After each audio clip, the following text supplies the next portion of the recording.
우리가 마음으로 입술로 삶으로 찬양하며 사는 것이 얼마나 복된 것인지 깨달으시고 찬양의 복을 누리며 사시기를 바랍니다. 얼마 전이죠. 몇 달도 되지 않았습니다. 한 달도 채 못 된 걸로 알고 있는데 이런 BTS라고 아세요? BTS를 모르시는군요. 방탄소년단이라고 아십니까? 방탄소년단. 일명 BTS라고 그러죠. 이 BTS가 얼마 전에 신곡을 발표를 했는데 발표 하루 만에 조회수가 1억 뷰를 통과했어요. 그러니까 신곡을 발표한 지 하루 만에 세계에서 1억 명 이상이 조회를 했다 그 얘기입니다. 이거는 정말 놀라운 일이죠. 그리고 미국에 가면 헐리우드, LA에 있죠. 헐리우드의 스테이플스 센터라는 곳에서 신곡 발표회를 가졌었는데요. 그 공연장에 티켓을 구매하기 위해서 일주일 전부터 4일 전부터 텐트를 치고 노숙을 하면서 그 미국의 청소년들이 멀쩡한 아저씨 아줌마들도 마찬가지입니다. 텐트를 치고 며칠 전부터 와서 저렇게 그 티켓을 사기 위해서 경쟁을 벌였다는 사실이죠. 이 우리나라 가수가 빌보드 차트 1위를 석권한다는 것은 이거는 꿈 같은 얘기입니다. 이것은 올림픽에 나가서 운동선수가 올림픽에 나가서 금메달을 따는 것 그 훨씬 100배 이상의 가치가 있는 것이죠. 대단한 일입니다. 상상할 수 없었던 일들이 지금 일어나고 있는 것이죠. 이런 부분에 이런 현상에 대해서 대통령과 대통령 부인도 굉장히 좀 기분이 굉장히 좋으셨던 모양입니다. 그래서 김정숙 여사님이 미국에 이번에 남편 따라 가셔서 유치원을 방문했는데 유치원 아이들을 보고 Do you know BTS라고 물었다는 거 아니에요. 아이들 꼬맹이 애들 보고 Do you know BTS? 그럼 자부심이 있다는 그 얘기겠죠. 여러분, 세상의 노래는요 경쟁이 대단합니다. 아이돌 가수들이 우리나라 아이돌 가수들이 굉장히 많은 아이돌 가수들이 길러지고 있는데 한 번 아이돌 가수들이 딱 선을 보이면 수명이 3년에서 5년밖에 되지 않아요. 5년 이상 10년 이상 그렇게 인기를 누리는 아이돌 가수들이 많지 않습니다. 하물며 한 가수가 노래를 불러서 아무리 대중들의 인기를 얻었다 할지라도 100년 이상 인기를 누린다는 것은 그건 거의 불가능한 일입니다. 왜 그럴까요? 한 시대, 한때 사람들의, 대중들의 마음을 들었다 놨다 하는 이 엄청난 노래들이 왜 그렇게 100년 이상을 인기를 누리지 못할까요? 그 이유는 간단합니다. 세상 노래는 유행을 따라 흘러가는 유행가이기 때문에 그렇습니다. 세상 노래를 유행가라고 그러지 않습니까? 왜 유행가입니까? 유행을 따라 흘러가는 노래라서 유행가라고 그러는 거예요. 근데 비해서 우리가 부르는 이 찬송가는 100년, 200년 이상 계속해서 애창이 되고 있지 않습니까? 우리가 사용하는 이 찬송가를 펼쳐서 왼쪽 상단에 보시면 몇 장이라고 장이 표시가 되어 있잖아요. 그 장 표시 밑에 보면 이 찬송가가 누구에 의해서 몇 년도에 만들어진 찬송가인지 연대가 다 기록이 되어 있어요. 한번 보십시오. 보시면 대부분이 다 1800년대에 만들어진 노래들입니다. 그럼 1800년대에 이 찬송가가 만들어졌다는 얘기는 벌써 100년, 200년 동안 계속해서 애창이 되고 있다는 얘기잖아요. 우리나라에서 가수들이 불렀던 노래 가운데 가장 대중들의 인기를 누리고 애창됐던 노래가 1위가 김정구 씨가 불렀던 눈물 젖은 두만강이고요. 2위가 이미자 씨가 불렀던 동백아가씨고요. 3위가 김태희 씨가 불렀던 소양강 처녀랍니다. 그런데 우리 세대는 이 노래를 부르면 친근감, 친밀감이 느껴지시지요? 그런데 다음 세대 청소년들에게 눈물 젖은 두만강 얘기해 보세요. 지금 주일학생들에게 소양강 처녀를 얘기해 보시라고요. 전혀 공감을 못해요. 그런 노래가 있었던가? 모르죠. 그에 비해서 우리가 부르는 이 찬송가는 100년이 지나고 200년이 지나고 300년이 지났지만 여전히 우리들뿐만 아니라 전 세계 수많은 그리스도인들을 통해서 애창이 되어지고 있고 하나님 앞에 영광으로 돌려지고 있는 것입니다. 아멘. 찬송은 대단한 겁니다, 여러분. 찬송. 그래서 우리가 찬송의 이 위대한 찬송을 우리가 부를 수 있는 이 은혜를 누린다는 것, 이건 대단한 겁니다. 우리가 찬송을 왜 많이 불러야 되고 찬송을 부를 때 어떤 하나님의 놀라운 역사, 위대한 역사들이 있는가, 오늘 말씀을 쫓아가면서 함께 은혜를 나누도록 하겠습니다. 첫 번째 토픽을 말씀드립니다. 따라합시다. 찬양하면 하나님이 기뻐하십니다. 오늘 본문을 보시겠습니까? 여러분, 오늘 본문 말씀을 보실까요? 30절과 31절이잖아요. 우리 같이 다시 봉독합니다. 시작. 내가 노래로 하나님의 이름을 찬송하며 감사함으로 하나님을 위대하시다 하리니 이것이 소 곧 뿔과 굽이 있는 황소를 드림보다 여호와를 더욱 기쁘시게 함이 될 것이라. 아멘. 다윗의 마음 가운데 이 시편 69편은 다윗의 고백이거든요. 다윗의 마음 가운데 강렬한 확신이 있었어요. 찬송하면 하나님이 너무 기뻐하신다. 그럼 다윗이 이런 고백을 할 때, 이런 생각을 하고 이런 고백을 할 때 다윗은 어떤 상황, 어떤 환경에 있었을까요? 69편을 1절을 보시겠습니까, 여러분? 69편 1절부터 우리 4절까지 말씀을 같이 좀 읽어봅니다. 시작. 하나님이여 나를 구원하소서. 물들이 내 영혼에까지 흘러 들어왔나이다. 나는 설 곳이 없는 깊은 수렁에 빠지며 깊은 물에 들어가니 큰 물이 내게 넘치나이다. 내가 부르짖음으로 피곤하여 나의 목이 마르며 나의 하나님을 바라서 나의 눈이 쇠하였나이다. 까닭 없이 나를 미워하는 자가 나의 머리털보다 많고 부당하게 나의 원수가 되어 나를 끊으려 하는 자가 강하였으니 내가 빼앗지 아니한 것도 물어주게 되었나이다. 아멘. 여러분, 다윗이 이 찬송하면 하나님이 기뻐하신다는 이 고백을 할 때 다윗이 찬송할 만한 기분, 찬송할 만한 입장이 아니에요. 1절에 이런 말을 하잖아요. 하나님이여 나를 구원하소서. 물들이 내 영혼에까지 흘러 들어왔나이다. 물들이 내 영혼까지 흘러 들어왔나이다. 2절에 뭐라고 고백합니까? 나는 설 곳이 없는 깊은 수렁에 빠지며 점점 빠져들어가는 것 같습니다. 삶에 희망이 없습니다. 그 얘기잖아요. 3절 말씀에는 뭐라고 고백합니까? 내가 부르짖음으로 피곤하여 얼마나 하나님 날 도와달라고 구원해달라고 부르짖었지만 그 구원의 여망이 보이지 않는다는 거잖아요. 4절에서는 뭐라고 말합니까? 까닭 없이 나를 미워하는 자가 나의 머리털보다 많고 부당하게 나의 원수가 되어 나를 끊으려 하는 자가 강하였으니 너무너무 억울하고 원통하고 견딜 수 없는 고통 가운데에서 다윗이 마음에 강렬하게 확신을 가진 게 있어요. 그럴지라도 찬송하면 하나님이 기뻐하신다. 이게 믿음이에요, 여러분. 그 확신이 너무 강렬했기 때문에 환경을 보고 처지를 보면 한마디 찬송을 부를 수 있는 입장이 못 돼요. 그렇지만 그럴지라도 내가 믿음으로 하나님을 찬송하면 하나님이 기뻐하시고 하나님이 나를 건져내신다. 이 확신이 그의 마음 가운데 있었던 거예요. 이스라엘 백성들이, 유대인들이 하나님 앞에 나가서 번제를 드릴 때 가난한 사람들은 비둘기를 잡아서 번제를 드렸잖아요. 좀 중산층 정도 되는 사람들은 양을 가지고 가서 번제를 드렸죠. 좀 여유가 있고 부자들은 송아지를 가지고 와서 잡아서 번제를 드렸어요. 그러니까 가장 하나님 앞에 올려드리는 희생 번제물 가운데 최고의 번제물은 송아지를 드리는 거잖아요.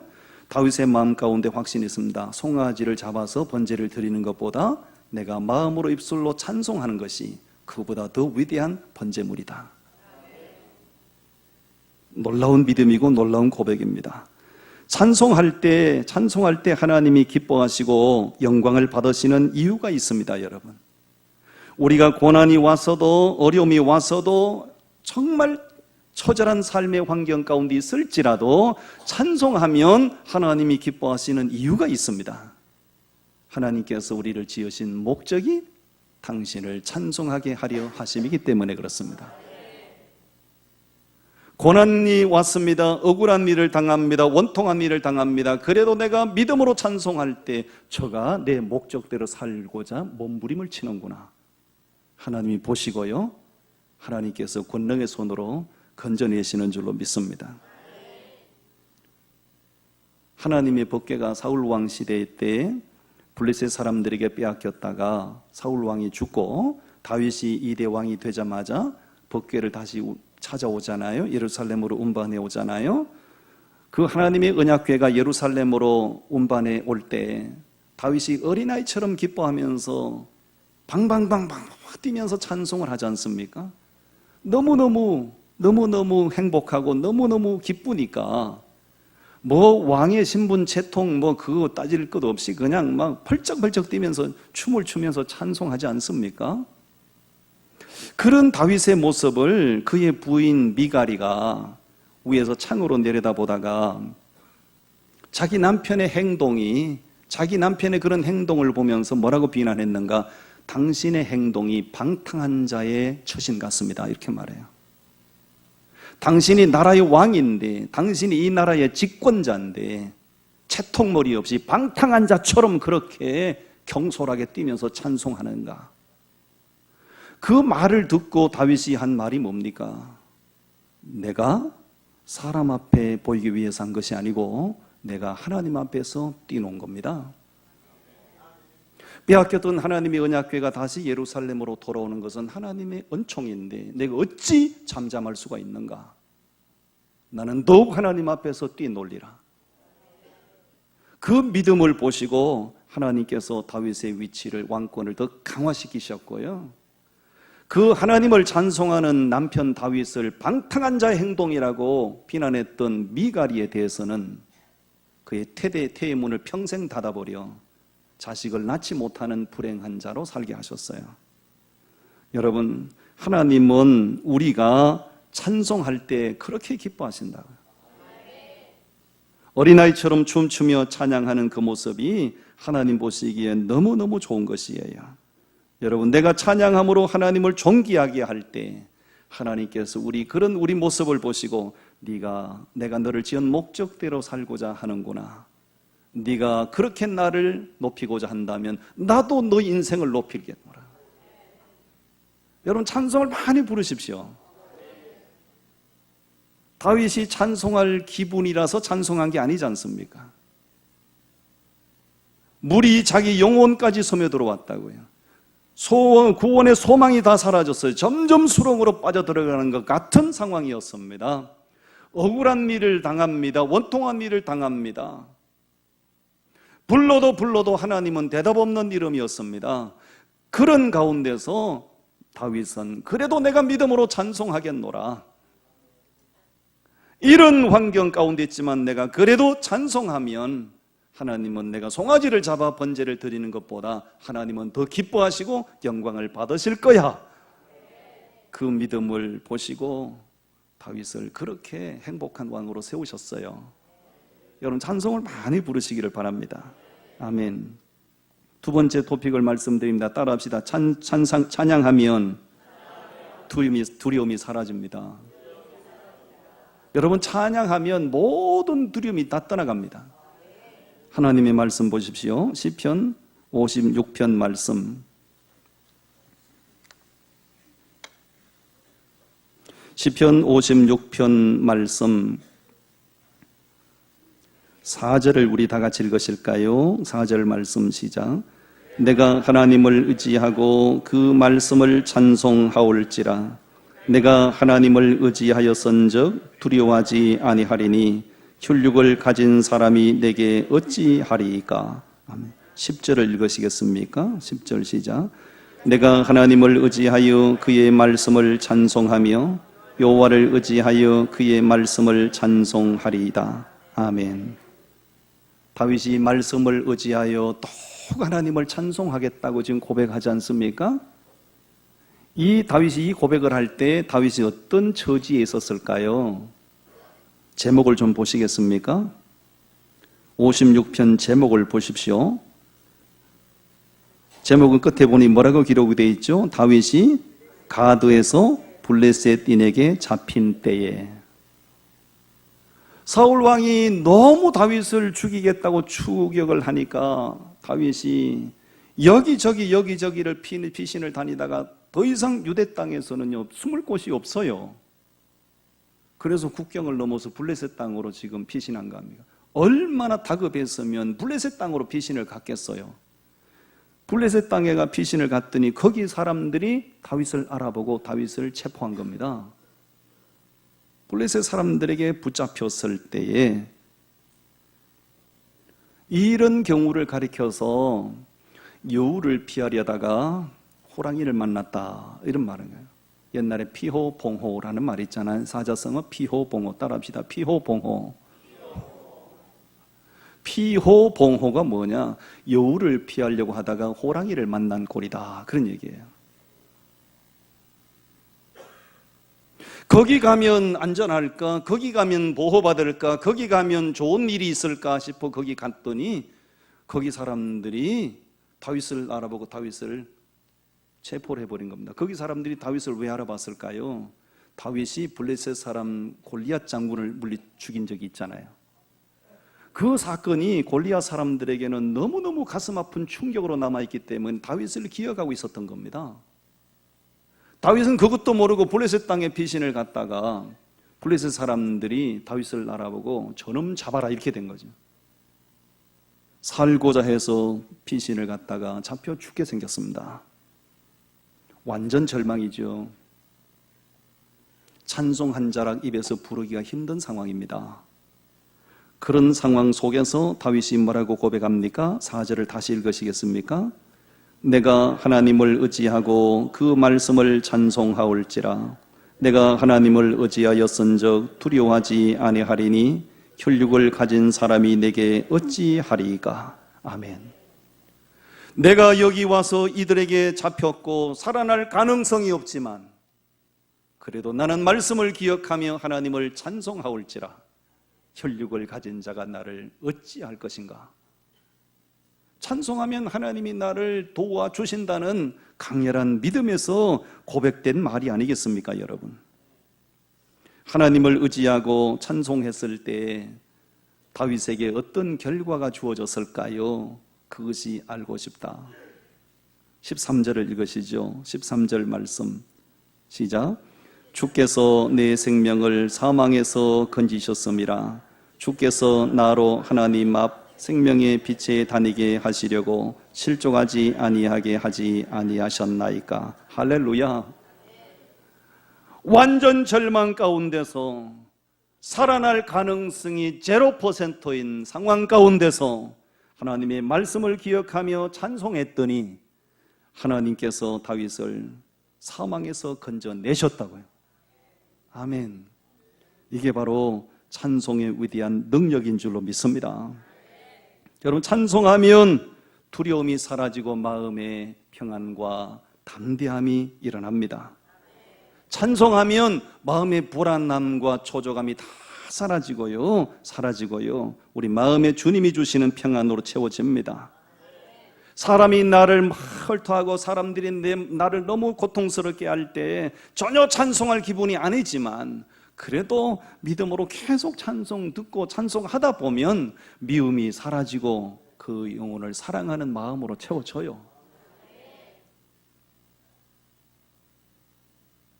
이 유행가라고 하는 것은요, 슬픔은 유행가가 잘 안 나와요. 근데 찬송가는 슬퍼도 나옵니다.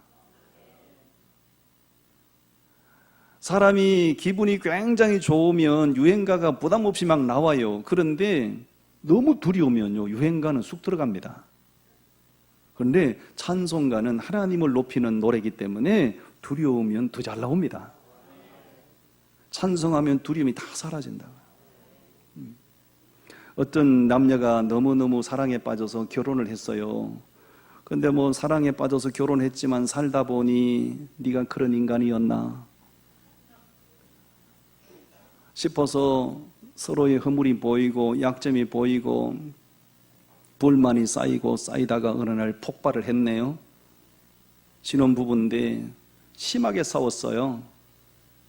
심하게 다투고 싸우고 나서 다시는 네 같은 인간하고 살기가 힘들다. 그 남편이 그냥 꽝 방문을 닫고 나갔네요. 다시는 돌아올지 않을 것 같아요. 몇 시간이 지났는데 밤은 점점 깊어가는데 남편의 소식이 없어요. 아내도 그 남편이 싸우고 윽박지르고 나간 남편이 너무 미워 죽겠는데 밤이 깊었는데 남편이 돌아오지 않으니까 슬슬 걱정이 되기 시작을 하네요. 기도하며 걱정하는 가운데 아내 마음속에 찬송가가 떠올랐네요. 찬송가가 돌아와 돌아와 찬송을 불렀대요. 찬송을 부르다 보니 자기도 모르게 미운 마음이 사라지고 두 눈에서 그냥 눈물이 맺히기 시작했어요. 한참 찬송을 부르니 밖에서 화답가가 들려와서 멀리 멀리 갔더니 처량하고 고나요. 그 남편이 귀가를 했다는 거예요. 다시는 돌아오지 않을 것 같은 남편이었는데 그 남편이 부르는 찬송가 소리를 듣고 너무너무 반가운 김에 두 팔 벌려 남편을 맞아들이고 둘이가 상을 펴놓고 합창을 불렀답니다. 주의 친절한 팔에 안기세. 이게 누가 만들어낸 이야기인지는 모르겠지만 이 이야기 가운데 우리에게 던져주는 메시지가 있는 겁니다. 마음이 불안할 때, 마음의 두려움이 밀려올 때, 초조함이 막 솟아날 때 자꾸 그 두려운 생각만 하면 점점 두려운 수렁에 빠져버려요. 믿음으로 두려움을 눌려버리고 믿음으로 찬송하십시오. 찬송하면 두려움이 다 사라지고요. 마음의 평안이 임하게 되는 줄로 믿습니다. 여러분, 사람 미울 때 누구를 미워하는 마음이 내 속에 내 마음의 자리를 잡을 때 정말 고통스러워요. 사람이 미울 때 마음이 고통스러워요. 그때 찬송하십시오. 찬송하면 사람에 대한 미운 마음이 다 사라지고요. 그 영혼이 불쌍하게 여기는 마음이 생겨요. 아멘.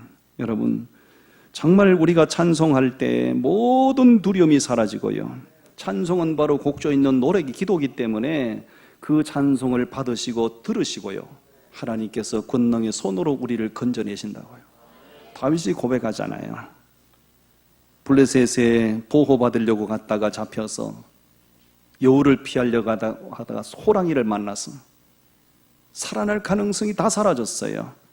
그래도 다윗은 내가 하나님의 말씀을 의지하고 찬송할 때 그 믿음을 보시고 하나님께서 그의 생명을 사명해서 건져내시고요. 두려움이 다 사라지게 하셨어요. 이 하나님은 다윗의 하나님이었고요. 이 하나님은 오늘 우리의 하나님이십니다. 아멘. 세 번째를 소개합니다. 한번 따라 하실까요? 찬양하면 하나님이 역사하십니다. 우리가 믿음으로 찬양하면요, 상상할 수 없는 하나님의 역사하심을 보게 될 겁니다.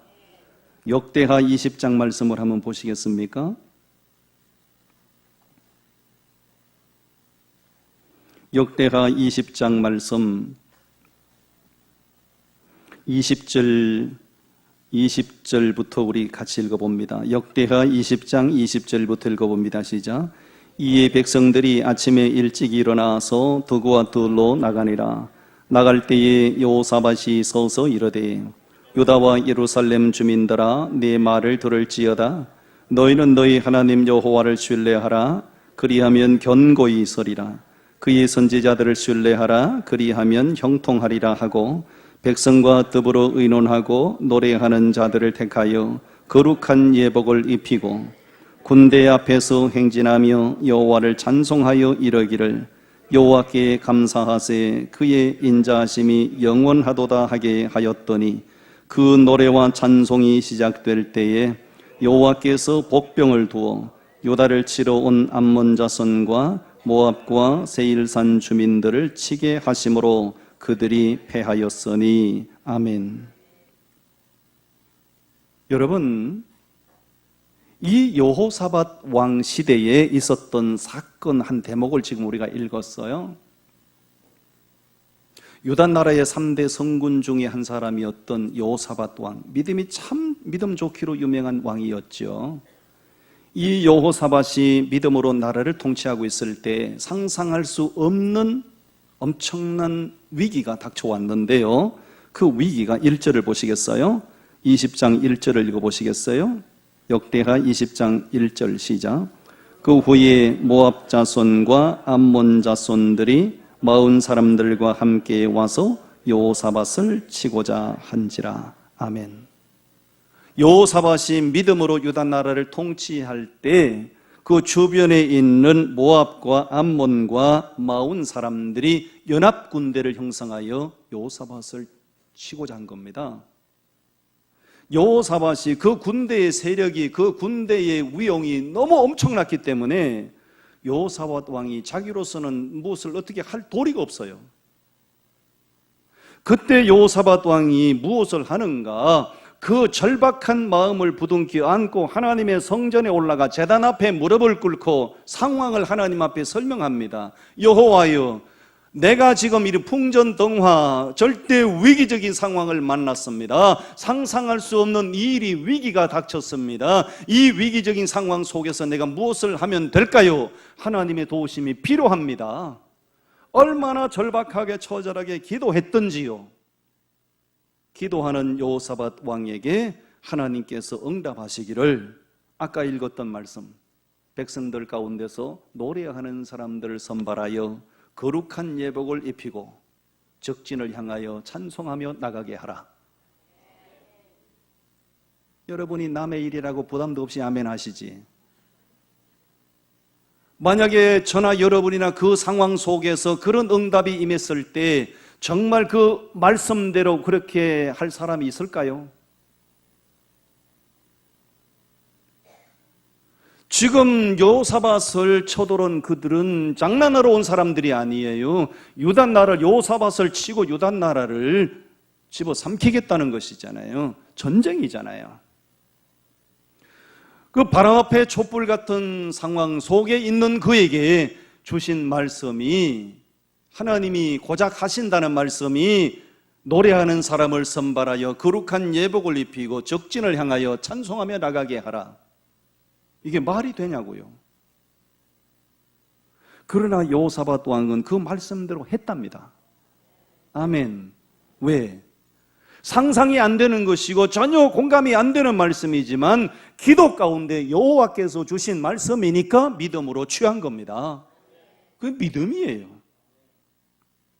말씀대로 노래하는 사람을 선발하여 거룩한 예복을 입히며 적진을 향하여 나가면서 찬송할 때 22절 다시 읽으시겠습니까? 22절 말씀 시작. 그 노래와 찬송이 시작될 때에 여호와께서 복병을 두어 유다를 치러 온 암몬 자손과 모압과 세일산 주민들을 치게 하심으로 그들이 패하였으니. 할렐루야. 여호사밧이 그들을 친 거 아닙니다. 여호사밧은 칼 한 번 휘두르지 않았습니다. 그냥 하나님이 시키는 대로 예복을 입히고 찬송하며 나간 것 뿐이었어요. 그랬더니 하나님께서 찬송 가운데 역사하셔서 하나님이 적을 다 제거하셨어요. 이게 바로 찬송의 위대한 능력이라는 거예요. 여러분, 언제든지 믿음으로 찬송하는 곳에는 놀라운 역사가 일어나게 됩니다. 사도 바울이 빌립보에 가서 복음을 전하다가 체포가 돼서 채찍에 맞고 피투성이가 되어 지하 감방에 갇혔죠. 살아날 가능성이 없었죠. 그때 완전 절망 가운데서 사도 바울이 무엇을 했나요? 옥문을 뜯어내려고 했습니까? 살려달라고 애원했습니까? 아니잖아요. 무릎을 꿇고 그 감방 안에 갇힌 죄수들이 다 들을 정도로 큰 소리로 하나님을 찬송하잖아요. 믿음으로 찬송하고 그의 찬송이 울려 퍼질 때 하나님께서 상상할 수 없는 방법으로 옥문이 열리고 쇠사슬이 풀어지고 다윗이 건강한 모습으로 살아나게 하셨잖아요. 찬송의 능력입니다, 여러분. 우리나라는 다종교 국가인 건 아시지요? 우리나라는 다종교 국가입니다. 기독교 역사는 한 약 150년 정도밖에 되지 않아요. 우리나라 기독교 역사는 굉장히 짧습니다. 근데 불교 역사는 약 1600년의 역사를 가지고 있어요. 이 1600년 오랜 역사를 가지고 있는데도 불구하고 불교는 이렇게 진흥이 안 되는 거죠. 저 불교에서 기독교를 보니까 이 짧은 역사를 가진 기독교라는 종교가 이렇게 엄청나게 성장하고 활성화가 되는 비결이 뭔가를 불교에서 심층적으로 연구를 했다는 거 아니에요. 연구를 하다 보니 불교 자기들하고는 뭔가가 확연하게 다른 것이 있는데 저들은 모이면 노래를 부른다. 자기들은 노래가 없는데 예수 믿는 사람들은 모이기만 하면 노래를 부르는 거, 찬송을 부르는 거죠. 그래서 우리도 이 기독교처럼 이게 불교가 진흥을 하기 위해서는 우리도 노래를 만들어야 된다. 그래가지고 만들어낸 것이 참불가예요. 이 참불가를 만들 때 이 사람들은 한 번도 해본 적이 없고 본 적이 없다고요. 그래서 이 사람들이 작심을 하고 누구를 섭외를 했는가? 연세대학교의 음악대학 원장이었던 나운영 박사님을 삼고초려를 해가지고 나운영 박사님을 섭외를 해가지고요, 참불가를 좀 만들어 달라고. 아니, 연세대학교는 미션스쿨인데 미션스쿨 연세대학교 음악대학 원장이 참불가 만들어주면 되겠습니까? 안 된대. 그 사람 됐다 그 말이에요. 너무 돈을 주고 삼고초를 하니까 이 나운영 박사님이 거기에 유혹에 넘어가가지고 참불가를 만들어줬다고요. 참불가 제1장이 뭔지 압니까, 여러분? 부처 사랑하심.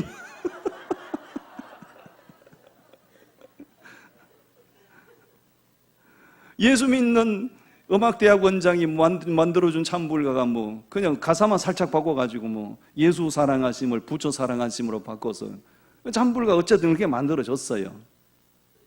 그런데 놀라운 것은 그들이 이제 참불가를 만들었으니까 그들도 모이면 이제 그 참불가를 부른다고요. 불교의 사찰에 가면 이게 합창단도 있어요. 합창단도 있다고요. 그런데 여러분, 신기하고 놀라운 거는 불교인들이 참불가를 만들어서 굉장히 좋아하고 지금도 모이면 참불가를 열심히 부르지만 불교인들이 참불가 부르다가 은혜를 받았다는 소리 들어보셨어요? 믿음으로 참불가를, 부처를 찬양하는 참불가를 불렀더니 그냥 부처의 영이 임하셔가지고 그냥 방언이 터지게 하셨다더라, 이런 소리 들어보셨어요?